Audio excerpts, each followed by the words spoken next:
동안 축구계에서 정말 많은 일이 일어났었는데요.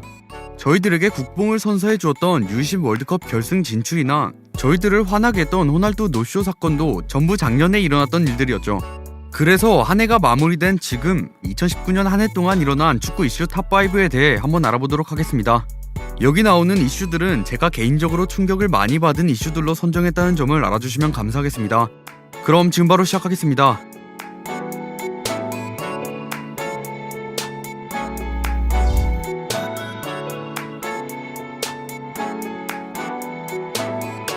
(2019년에) 일어난 이슈 중 첫 번째로 알아볼 이슈는 손흥민 선수에 관한 이슈입니다. 손흥민 선수에게 있어서 2019년은 정말 많은 일이 일어났다고 할 수 있는 그런 해인데요. 그 많은 일들 중 첫 번째로 뽑은 손흥민 선수의 이슈는 발롱도르 22위에 선정된 것입니다. 18-19 시즌 후반기 챔피언스리그 결승까지 진출하며 엄청난 기량을 선보인 손흥민 선수는 이후 19-20 시즌 전반기에도 토트넘의 에이스 역할을 해왔었죠. 그런 활약 덕에 손흥민 선수는 한국인 최초 발롱도르 30인 후보에 선정되는 활약을 보이게 됩니다. 이에 그치지 않고 그는 득표에도 성공하며 발롱도르 순위 22위라는 쾌거를 달성하게 되죠. 다음으로 알아볼 손흥민 선수의 이슈는 프리미어 리그 18라운드 번리전 70m 단독 드리블 골입니다. 손흥민 선수는 이 경기에서 정말 역사에 남을 원더골을 넣게 되는데요.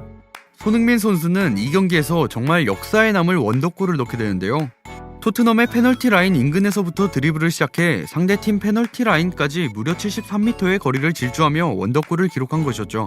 이 말도 안 되는 거리를 질주할 때 번리 선수들을 무려 8명을 제치고 골을 넣어 무리뉴 감독에게도 손나우드라는 소리를 들을 정도로 엄청난 골을 기록했습니다.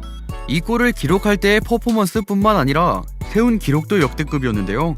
개인 단독 드리블 최장거리 EPL 신기록이며 8명 돌파 드리블 또한 EPL 최초로 기록했죠.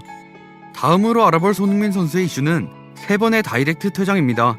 손흥민 선수는 2019년 EPL에서만 무려 3장의 레드카드를 받게 되는데요. 18-19 시즌이 거의 끝나갈 무렵 리그 37라운드 본머스와의 경기에서 그는 레르마의 더티플레이에 화를 감추지 못하고 끝내 그를 밀치고 맙니다. 결국 주심은 곧바로 레드카드를 들며 손흥민 선수는 퇴장을 당했고 퇴장 징계로 인해 19-20 시즌 2라운드까지 경기에 출전하지 못했죠. 이후 19-20 시즌 리그 11라운드 에버튼 원정에서는 안드레 고메스에게 태클을 가해 주심으로부터 퇴장 명령을 받게 됩니다. 하지만 손흥민 선수의 태클은 레드카드를 받을 정도의 태클이 아니었기 때문에 토트넘의 항소 끝에 3경기 출전 정지라는 징계는 철회되게 되죠. 이후 첼시와의 18라운드 홈경기에서 손흥민 선수는 리디거를 발로 가격하는 행위를 하게 됩니다. 결국 주심은 비디오 판도 끝에 레드카드를 꺼내들었죠.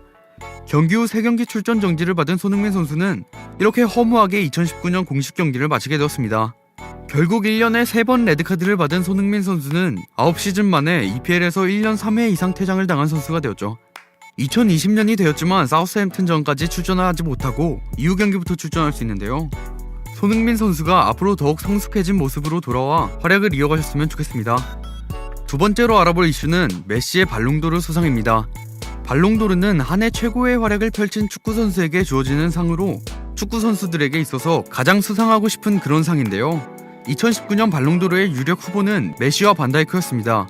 반다이크는 챔피언스 리그에서 리버풀이 우승하는 데 있어 큰 기여를 함과 동시에 네덜란드 대표팀을 이끌고 네이션스 리그에서 준우승을 차지하는 활약을 선보였고, 메시는 18-19 시즌 총 51골과 19도움을 기록해 리그 득점왕과 도움왕을 동시에 차지하며 챔스에서도 득점왕을 차지하는 활약을 보여주었죠. 이런 두 선수의 활약 속에 발롱도르 수상 이전 UEFA 올해의 선수상은 반다이크가, 피파 올해의 선수상은 메시가 수상하며 발롱도르 수상에 대한 축구 팬들의 관심은 더욱 커져갔는데요. 게다가 반다이크가 발롱도르를 수상한다면 2006년 칸나바로 이후 최초로 발롱도르를 수상한 수비수가 되는 상황이었고, 메시가 수상한다면 호날두를 제치고 발롱도르 최다 수상 단독 1위에 오를 수 있는 상황이었기 때문에 발롱도르 수상에 대해 더욱 기대를 가지게 만들었죠. 이런 상황에서 결국 메시가 통산 6번째 발롱도르를 수상해 이전 호날두와 함께 발롱도르 최다 수상 공동 1위에서 단독 1위로 올라서게 되었습니다. 세 번째로 알아볼 이슈는 U20 월드컵 결승 진출과 이강인 골든볼 수상입니다. U20 월드컵에서 대한민국 대표팀은 조별리그부터 험난한 길이 예상됐었는데요. 같은 조에 배정되었던 팀들이 대회 최다 우승팀인 아르헨티나와 유럽 예선 1위를 차지했던 포르투갈, 이런 팀들이었으니 대한민국 대표팀의 토너먼트 진출이란 불가능해 보였습니다. 그렇게 펼쳐진 1차전 포르투갈과의 경기에서도 패배를 하며 이대로 조별리그에서 탈락할 것만 같았는데요. 하지만 대한민국 대표팀은 아르헨티나와 남아공을 상대로 모두 승리를 차지하며 16강에 오르게 됩니다. 그렇게 올라간 16강에서 만난 일본과의 경기 후반전 오세훈의 헤딩골로 인해 1대0으로 일본을 제압하고 8강 진출을 이뤄내게 됩니다. 8강 세네갈전에서는 힘든 경기를 펼쳤는데 후반 추가 시간까지 치열하게 경기를 이어가며 3대3 동점으로 경기는 승부차기까지 흘러가게 되죠. 결국 승부차기까지 가서 한국이 승리하며 36년 만에 대회 4강에 진출하게 됩니다. 그리고 4강 에콰도르전에서 전반전 38분 프리킥 상황 이강인이 센스있게 밀어준 공을 최준이 마무리하며 앞서 나가기 시작합니다. 결국 이 결승골을 끝으로 대한민국은 에콰도르를 1대0으로 제압하며 대한민국 남자 축구 최초로 피파 주간대회 결승전에 진출하게 되었죠. 이렇게 진출한 우크라이나와의 결승전에서 경기 초반 페널티킥을 얻어내며 이강인의 선제골로 앞서 나갔지만 이후 우크라이나에게 3실점을 허용하며 U20 월드컵은 준우승에서 그치게 됩니다. 대한민국은 준우승에 그쳤지만 2골 4도움을 기록한 이강인은 U20 월드컵 역사상 아시아 선수 두 번째이자 대한민국 선수 최초로 골든볼을 받는 영광을 안게 되는데요. 이는 U20 월드컵 역사상 두 번째로 어린 나이로 골든볼을 수상한 것이었습니다. 참고로 U20 월드컵 역대 최연소 골든볼 수상자는 18세 8일로 리오넬 메시인데요.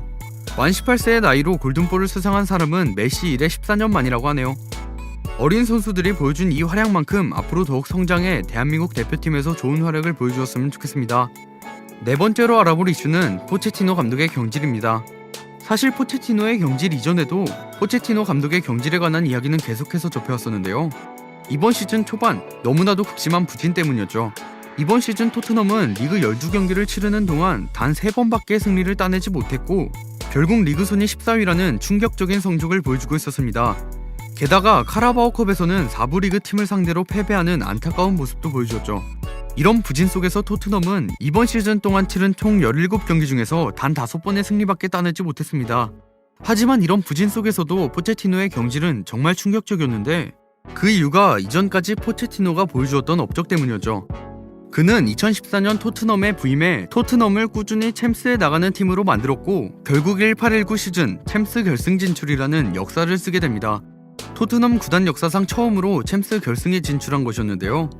이 결승 진출이 더욱 대단했던 이유가 토트넘은 이적 시장에서 단 한 명의 선수도 영입하지 않았기 때문이었죠. 이런 상황에서도 팀을 이끌고 결승 진출을 이뤄낸 감독을 경질했기 때문에 정말 충격적이었는데요. 이런 토트넘은 포체티노 감독을 경질하고 조세 무리뉴를 감독으로 선임하게 됩니다. 현재 무리뉴가 이끄는 토트넘이 이번 시즌 과연 챔스권에 들어갈 수 있을까요? 마지막으로 알아볼 이슈는 호날두 노쇼 사건입니다. 당시 유벤투스와 더 페스타가 계약을 체결하며 유벤투스와 팀 K리그 간의 경기가 잡히게 됩니다. 게다가 더 페스타는 유벤투스와 계약할 당시 호날두가 최소 45분은 출전한다 라는 내용의 계약을 하게 되는데요. 이런 계약을 한 더 페스타는 최소 45분 출전한다는 것을 광고에 사용했고 결국 국내에 있는 많은 호날두 팬들은 호날두를 보기 위해 비싼 티켓 값을 지불했죠. 그렇게 많은 사람들이 기대하던 유벤투스와의 경기가 펼쳐지는 7월 27일 원래 일정은 오후 12시 45분에 한국에 도착할 예정이었습니다. 하지만 오후 2시로 비행기가 연착되면서 모든 스케줄이 꼬이게 되는데요. 경기 전에 호날두를 포함한 유벤투스 선수들과 사인회를 하기로 했는데 호날두는 경기 준비를 위한 컨디션 조절을 핑계로 사인회에 참석하지 않게 되죠. 대신 부폰, 데리우트 등 다른 선수들은 한국 팬들과 20분 정도 사인회를 함께 했습니다. 이때만 하더라도 호날두가 타이트한 일정 때문에 피곤해서 경기를 위해 쉬고 있다고 많은 팬들은 생각했는데요. 그렇게 경기 킥오프 예정 시간인 8시가 되었지만 유벤투스 선수들은 경기장에 보이지 않았습니다. 호우주의보가 내려져 있던 상황에서 호날두를 기다리던 6만 5천 명의 팬들은 비를 맞으며 그들을 기다릴 수밖에 없었죠. 결국 원래 8시에 예정되어 있던 경기는 8시 50분이 되어서야 시작하게 됩니다. 그렇게 비까지 맞아가며 호날두를 기다리던 팬들은 전광판에 호날두가 비칠 때마다 환호성을 지르며 호날두가 나오기를 기다리고 있었는데요. 하지만 후반전이 되어도 호날두는 경기에 뛰지 않았고 여전히 벤치에 앉아 있었습니다. 그렇게 10분, 20분 시간이 지날 때마다 호날두의 팬들은 초조함을 느낄 수밖에 없었고 호날두를 계속 연호했지만 끝내 호날두는 1초도 뛰지 않은 채 경기는 끝이 나게 되었죠. 이렇게 경기에 출전하지 않았음에도 불구하고 호날두는 별다른 팬들과의 인사도 없이 그냥 라커룸으로 들어가고 말았고 호날두를 보기 위해 비싼 티켓값을 지불한 축구 팬들은 당황할 수밖에 없었는데요. 결국 이 사건으로 많은 호날두의 팬들은 안티로 돌아서고 말았죠.